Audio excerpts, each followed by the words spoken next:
Physically, the pineal gland is associated undoubtedly with the controlling factors of growth. Therefore, this growth process, in the terms of the pineal, is not merely the distribution of certain secretions to cause the rapid development of body structure. This is only a secondary, perhaps negative reflex of the gland's action. The positive aspect of it is that it is a releaser into the body of the consciousness factor. If the shock of adjustment is too great at any time, a death is likely to ensue, or at least a serious mental nervous condition develop. This again was explained by a series of circumstances noted in clinic. One of these is the case I have mentioned before of the small boy who grew up in a few months. He grew from being a child to a man in less than 6 months. At the end of a little period shortly thereafterwards, he also died. The sudden development of the body at a tremendous rate of speed. Not only the body, but the mind. This mind became equivalent to the rapid growth of the body, so that in 6 months the mind attained a basic maturity that would normally have required 15 to 18 years. The child became mentally a man, with a man's attitudes, his approach to life, his acceptances, his thoughtfulness, and all of the elements with which we associate the normal state of maturity. Postmortem proved that this boy had a kind of abscess or tumor on the pineal gland. And evidently, as a regulator, it lost the power to regulate the growth process. Not simply the body, but the growth of the being in the body. Meaning, of course, only one thing, namely an unbalance in the link by means of which being operates upon body, which permitted being to move into body too rapidly and without adequate controls, and the result, the destruction of the body. So that the gland, therefore, has, through clinical research, more or less supported the presumption or the supposition that it has a regulating effect, and that consciousness itself is in some way released into the general structure through this important glandular center. The ancients, if we can still borrow them a little for further thinking, had much to support this in their legends and their lore and their myths. In a way, this gland seems to play the part of the two-faced Janus, the deity which the Latins regarded as the Lord of Peace and War. This deity had two faces, one facing forward and the other backward, one assumably facing outward and the other inward, and that this deity represented this gland, which has two processes within it. One is that in its being faced outward, it bestows a superior cognition upon things outwardly seen. And when faced inward, it bestows an intuitional or inspirational insight into the causes of things and into the nature of self. That in both cases, this function is more or less occurring all the time. And what we do not realize, I suspect strongly, in our psychology and other researches, is that man is now, for the most part, looking both ways at once, but as yet has not been able to reconcile the mental confusion resulting therefrom, with the result that we use now the insight that we possess merely to interpret the functions of the outer sensory perceptions. We have not recognized that they possess a power or purpose of themselves. Now, in the brain also, there is this other small body, which is called the pituitary body. Perhaps one of the simplest things that we can liken it to is one of the retorts of an old alchemist. It looks very much like a bottle.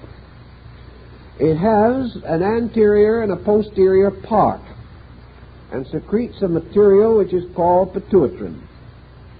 This gland was likewise of great interest to the ancients.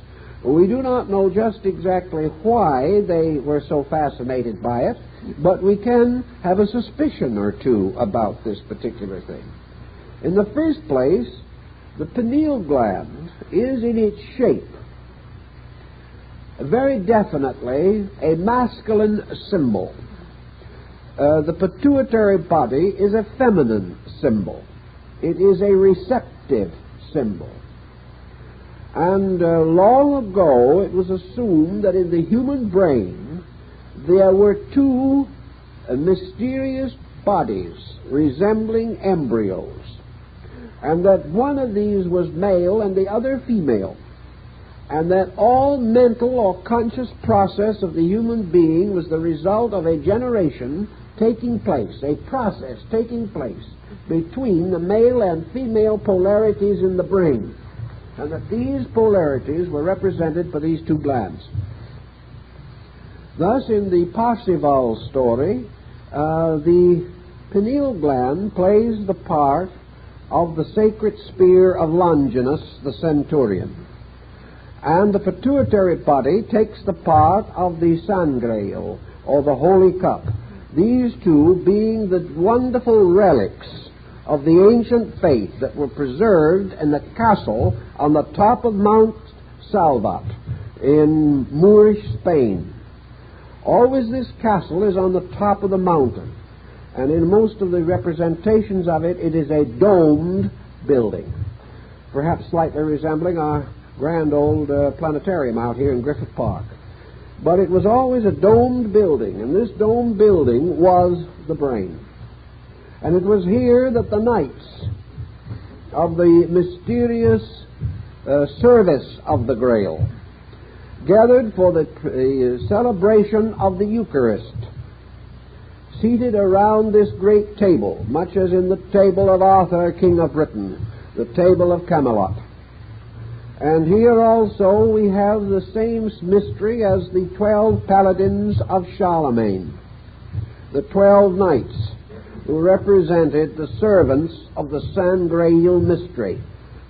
And we have, of course, the orders of the quest.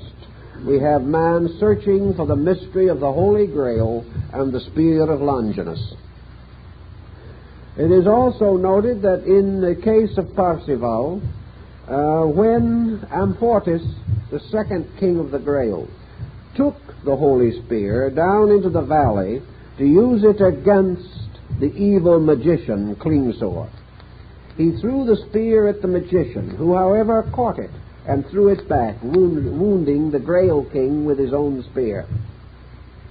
This was much made of in the mystical legends, for it represented the danger of using this power for a destructive purpose, even though that destructive purpose seemed to be justified. In other words, reality will never be discovered by violence, even if it is a violent effort to discover reality. It just cannot be done that way. Two wrongs cannot make a right. They simply make two wrongs and things get worse. But the story of the Grail and the Holy Spear also will be found in the legends of alchemy, where we have the mysterious processes necessary to the perfection of the wise man's stone, the mysterious symbol of the immortal soul consciousness of man. The pituitary body, therefore, is known to secrete a mysterious dew that is called the brain dew in the Kabbalah, and plays a very important part. in the distribution of energy. The great Belgian chemist Jean-Baptiste van Helmont declared the mystery of dew. He said that dew captures in it the rays of heaven. And the brain dew of the ancient Kabbalists is supposed to have been impregnated with the energy of the pineal gland and flowing from the pituitary body. This dew, which has then become the carrier of the consciousness of the pineal gland, is then distributed throughout the body, carrying with it certain power, certain meaning, certain consciousness factor, perhaps something we do not even suspect, namely that it may bestow a kind of conditioned consciousness upon even the smallest cellular unit in the body.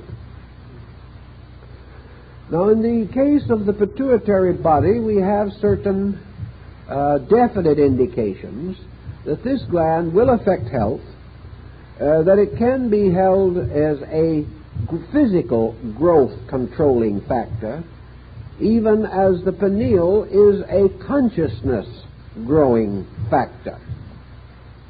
So that we seem to have here the master glands of a system, by means of which consciousness and body are held in equilibrium, and by means of which also the purposes of consciousness and psychic energy are distributed throughout the body. This gives us a possible conscious definition, namely that in the pineal gland we have the seat of consciousness, or the focal point by means of which consciousness and body meet. And in the pituitary body we have the seat of psychic knowing, this thing that we call the soul. That therefore psychic phenomena in general and the disturbances of the psyche in various psychological problems may ultimately be traced definitely to the pituitary body, where we have certain danger of aberration. That aberration may arise in the pituitary and clarification in the pineal has been suspected for a very, very long time. The development of the pituitary body also seemingly has a very strong bearing upon the sense of smell. That in some way this gland was anciently controlled or directed by means of what were called fumigations. In other words, incense, various types of odors, as in the story of the frankincense in religion, that the pituitary body responded primarily to the vibration of odor, and that it can be affected and modified in its function by various odors. That as a reaction to this, it means a certain kind of vibration, for odor is only possible as the result of vibration. The gland, in its normal function, has also a body normalizing factor, and in cases of disturbance of this gland, we have the tendency perhaps to obesity, or perhaps again to extreme thinness and loss of bodily quality and sufficiency. The gland, when it goes on one of these so-called rampages, produces a distinct physical condition. Now, it is also noted that wherever this gland with its physical problem becomes acute, we seem to have an increase in psychic sensitivity. Nearly all psychics have been inclined to be heavy. They have been inclined to indicate that a certain type of sensitivity is to be associated with at least a minor imbalance of this gland, and that where the individual is hale and hearty and the gland is working perfectly, he does not seem to be as much subject to imagination, to violent internal experiences, to a kind of unworldliness of attitude, as we find in a great many persons who have a heavier physical structure indicating a different pattern of gland function. Also, the effect of sugar on this gland will have to be further examined, because it does tie up in some way with the pancreas. And it's quite possible that the pancreas represents the lower pole of this gland. The function of the various glands through the body are not too difficult. Most persons have had some fair knowledge of them. The principal endocrine glands, of course, are, in addition to what we have mentioned, the thyroid, the thymus, the suprarenal cortex, which is really a double structure, resting in the form of a gland on the cap of each kidney, and the liver, which is the largest gland in the human body, and the pancreas, which is part, of course, in connection with the spleen structure in its function.